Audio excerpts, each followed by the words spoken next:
RusAme reader, Crowsong, and today I will be reading to you from Broken Crayons by Mikloran. Now, on to Chapter 8, Sleepover Part 3. Nobody's point of view. Russia laughed. Everyone stared at him in horror. "And to think you all called me the monster," he said, still laughing. He slowly stopped laughing and glared into their eyes. "Everyone always says or thinks about how ugly my scars are, but no one ever wonders how I even got them. Now you all know. Am I still a scary freak to you?" he asked with all the seriousness he could muster. You could hear the pain in his voice. Everyone froze in shock, not believing those few things they once thought could hurt so much. "Yeah, those things you thought about me, they fucking hurt, you know," he said again. This time the pain was clear in his voice. No one said a word. They were all too shocked and terrified. A few minutes were spent in silence before Germany broke it.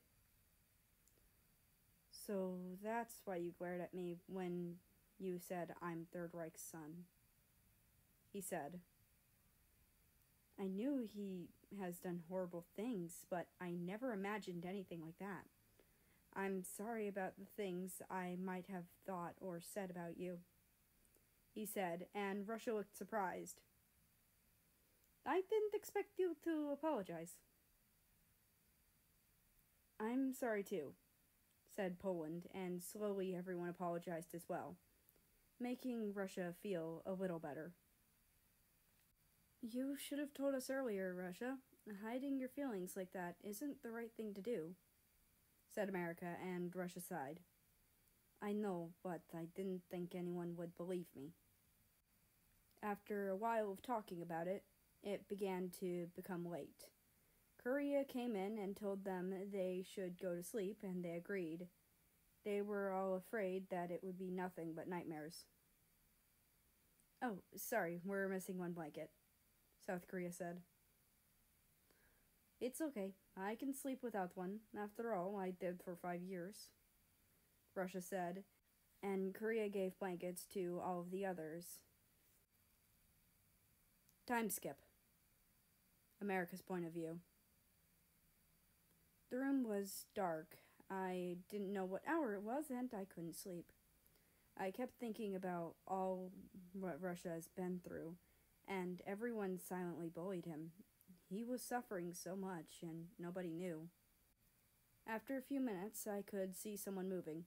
It was dark, but I've been awake for so much time that I could see in the dark well enough to recognize who it was. It was Korea, South Korea and North Korea's mother. She probably couldn't sleep either. I could see her sitting down at the table, and I decided to talk to her. I got up and slowly approached her, trying not to wake anyone else up. "What are you doing awake, dear?" she asked quietly. "I couldn't sleep. Can we talk a bit?" I asked, also talking as quietly as I could. "Of course. What's troubling you? You can tell me. I'm a therapist, after all." "Really?" I asked. "Sure. You can tell me whatever you need." I sat down in front of her and sighed. "I just want to help Russia. Be his friend, but I don't think he trusts me, and I can't blame him. I wouldn't trust me either if I were him." "But you're not him, so find a way to prove you're worth trusting." "How?" "I don't know. How can I know you're worth trusting? How could anyone? It's you that has to know. Do you trust yourself?" "Of course I do. What is that supposed to mean?" "And why do you trust yourself?" "Because you are yourself. Because you know yourself. You just need him to know you. He'll trust you in the end. Just give him some time." I sighed. "Yeah, you're probably right." We talked for some time until I could hear someone get up.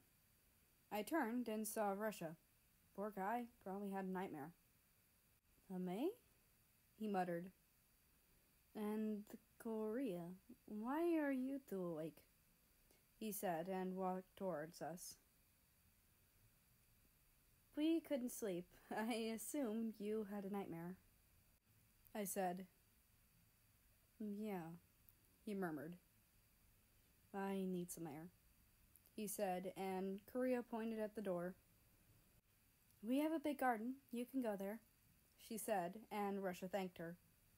He walked to that direction, almost tripping over from tiredness and using the walls for support.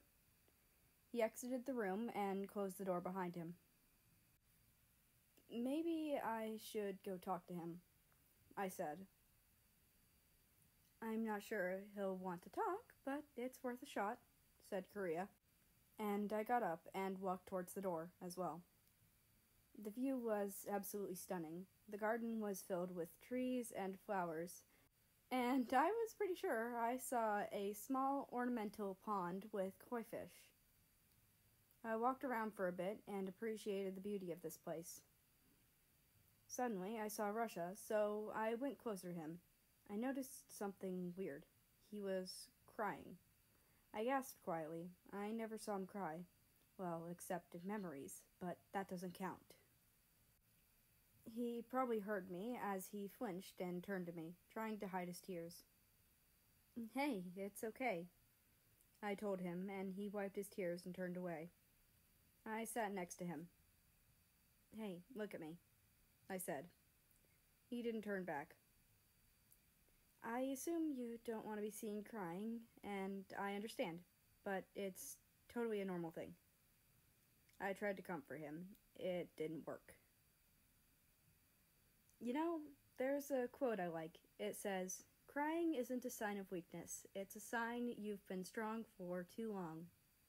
And I think it's exactly what you're experiencing. You hid your feelings for too long. He stayed silent. I know, he said, his voice breaking.